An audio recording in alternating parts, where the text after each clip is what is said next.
Hire me when I'm talking. I don't try to replace those words with he or him, because I did nothing. Get closer to the mic. Get closer to the mic, yeah. Woods had it down. Yes, I do. Need to talk about some dates. The last time I was in this room was December 5th, and that was the deacon ordination. And I remember a crowd about this size, and my wife was here with my kids and my mom, and it was just a wonderful evening. We felt on top of the world in God's grace and God's favor. We went to work on December 6th. Nicole and I, she finished up a semester at ULM where she taught, and finished up a semester in school. She's in master's program getting a nurse practitioner license. And December 7th, she went in for surgery in Shreveport, a major surgery, but a non-life-threatening surgery, and one that really was, to her, elective, but it needed to be done. She had a polyp and a duodenum bulb, which is right below her belly, and it was really bad, really angry, and all the doctors said, you need to get this out. So they sent her to this specialist in Shreveport that does transplants. He's supposed to be the best surgeon in the area. Anyway, long story short, went through the surgery with flying colors, was recovering well, and on Saturday, as everybody in West Monroe knows, Saturday in December, you go to the Dome and watch the Rebels play football. So my daughter's a Rebel Raider at West Monroe High School, and she was going to be dancing in the Dome for maybe the only time in her high school career. So my son came to Shreveport to stay with his mom while I drove to New Orleans and was going to spend the night, get up early in the morning and buzz back up and be ready to get Nicole up out of the bed and be walking and ready to go. Well, I get a phone call about Opelousas from Nicole, and she says, I'm short of breath, I can't breathe, and the phone goes dead. Then Christopher calls me, my son, and he's like, something's going on with Mama, she's not feeling good, she's real anxious. I was like, let me call Sarah. I'll tell her I can't make it and I'm coming back to Shreveport. So I got back about 7:30 that evening and walked into the elevators. Now remember the last thing I told him was, he said, Daddy, I'm so sorry. He said, God wants me in Shreveport. Worse than he wants me in New Orleans. So I stayed. Nicole had a good night. She rested well. Whatever was going on with her had seemingly passed, and got her up. I actually stood her up out of the bed at 10 o'clock the next morning after the nurse had taken the central line out of her vein in her neck that she had had during surgery. She was getting ready to start doing PT and getting up and moving and recovering and like you do after surgery. And the PT walked in the door as I was getting her up, and Nicole said, well, I need to go to the restroom. He said, well, let me do it. I want to do it. And as I handed her off to him, she says, I'm lightheaded. She went down like a tree. I got trapped in the room while they were CPR on my wife. I was pressed up against the bed rails, not someplace you want to be. I'm going to talk about the first angel that we met during this time. Nurse named Jana, that when Nicole was giving CPR and jostling around in the bed, the dressing on her neck broke open. She was bleeding profusely. This nurse reached down without a glove, put her hand up Nicole's neck, put pressure, stop the bleeding. They finally, I don't even know how I got out of the room. Suddenly I'm out in the lobby, and I'm sitting there by myself. Not a good place to be by yourself. I have no idea what's going on. And the nurse's aide comes out. Her name's Loretta, Angel 2. She just picks me up. She just prays with me. I started listening. And about that time, I realized that they're pushing Nicole's bed into the elevator right in front of me. And they're still doing CPR on her, and they're taking her downstairs to the ICU unit. And then I'm alone. And all I can think to do is look at the clock in front of me, and it's 10 o'clock. My life group is meeting. Let me call Jeff Glover. Let me get them to pray. I know Miss Connie will pray for us. Jeff didn't answer the phone. Good man. So, I text Michael and Mark at the same time. Said something's gone bad wrong. Circle up the wagons, please. And Jeff said by the time he got into church service, his phone was blowing up. Michael and Mark were cooking his phone, trying to get him. And I started getting text messages, and I look at my phone, and I have a prayer list that I pray for people daily, and it would have about 60, 70 people on it. And I just hit it, pray for my wife, pray for my wife, pray for my wife. Somebody gets me downstairs into the waiting room, and by that time, I don't remember who got there first. I know that Jeff got there, I think Keith McVeigh got there, I just remember some people being there with me. And they come out and they say, well, she's coded again, they've got her stable, but they've realized that she is bleeding internally, they've got to take her back to surgery. So, back to surgery she goes. This is the second surgery in 30 hours, 24 hours. I was sitting there with a couple of men from the church, I don't even remember who it is, it was in the downstairs waiting room, and this man, he must have been 8 feet tall. He walked in, he said, I was walking down the hall, and the Holy Spirit said, there's a man in there whose wife is in surgery. Go in there and pray for him. And he stood. We had on an overcoat. It was cold, it rained in December in Shreveport. And he raised his arms like this and he just prayed. I'm just in shock because where did he come from? That's Angel 3. I mean, you see, where do these people come from? Think about that. Every time the doctors told me something, I would sit on my list on my phone and say, pray for this, pray for this, pray for this. And the next time I saw Nicole, she was on the ventilator, completely unresponsive. She stayed that way. Let's see, they were waiting for some of her labs to get leveled out. Okay, I'm looking at December 9th. This is when all this happened, December 9th. Monday, Tuesday, Wednesday, on to the 12th. Nicole was unresponsive, completely unresponsive. I remember asking the nurse, because I remember when my dad was in ICU, they had to sedate him. I said, what do you have her sedated with? They said, nothing. This is just how she is right now. I mean, nothing. No movement, nothing. The ventilator breathing and her chest moving, and that was all it was. About this time, I started on Facebook, on Nicole's Facebook page, and I'm just having a running dialogue. This is what's going on, folks. Please keep her lifted up in prayer. This is what we need. And I'm still hitting my phone, and every time somebody texts me that isn't on my list, I add them to my phone. I probably have 175 or 80 people now. It doubled and tripled. So I'm hitting social media, I'm hitting my phone. Every time the doctors say, this is what needs to happen, I send a text out. Pray for this, specific things. And I tell people now who have people going through things, specific things. Ask God, this is what I need right now. And he came through, I'm going to tell y'all, in amazing ways.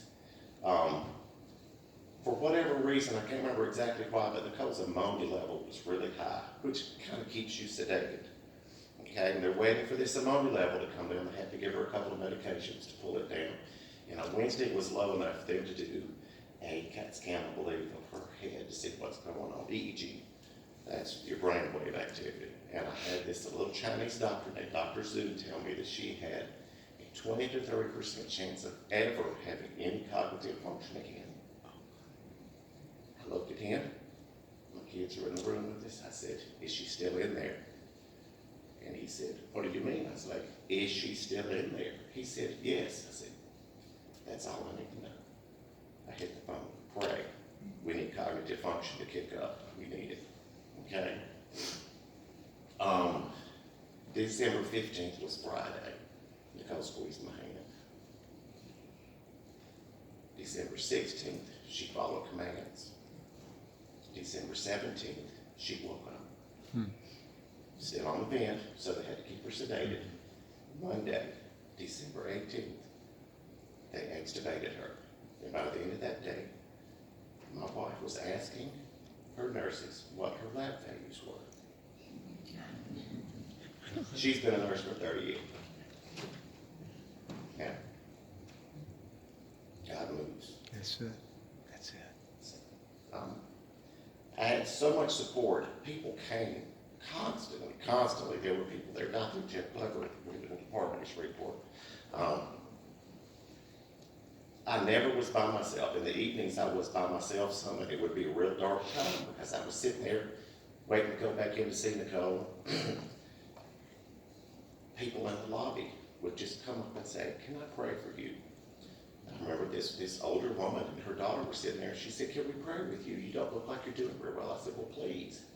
And her daughter just opened her mouth and poured the most eloquent prayer out I've ever heard in my life. You know, he provides, plain and simple. Prayer and faith is why my wife is sitting over there today. That's all I can explain. There's no other reason that she's alive. I had a doctor tell me Thursday, he said, well, do you have any questions, Mr. O'Brien? I was like, I can't even wrap my head around anything.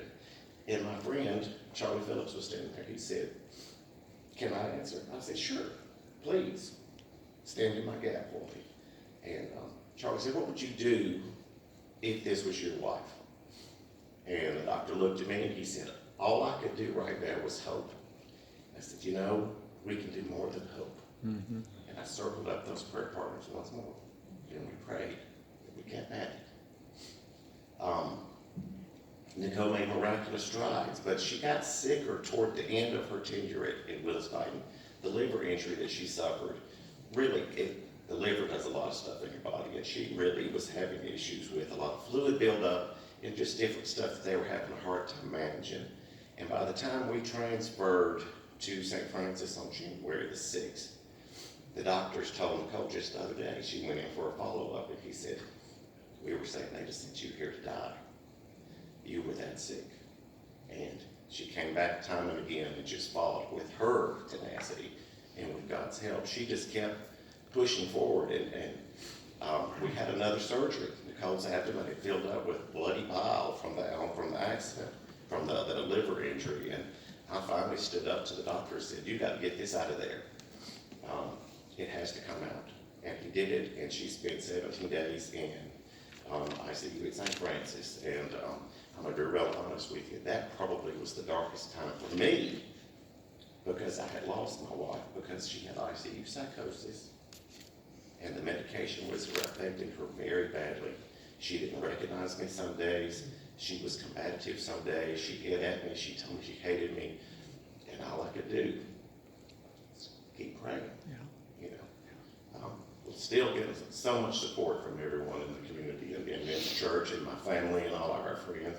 Nicole's girlfriends over there that she went to nursing school with, and just the people poured into us just nonstop. And that was something. And you know, I just kept praying, God, let's get her back. I need her back. And one of her doctors that she worked for years came up to me one day. He said, I think I know what it is. She's having a reaction to these two medications. They're not working together. And he pulled them off of her. And a light switch switched. The next day she was there. There she was.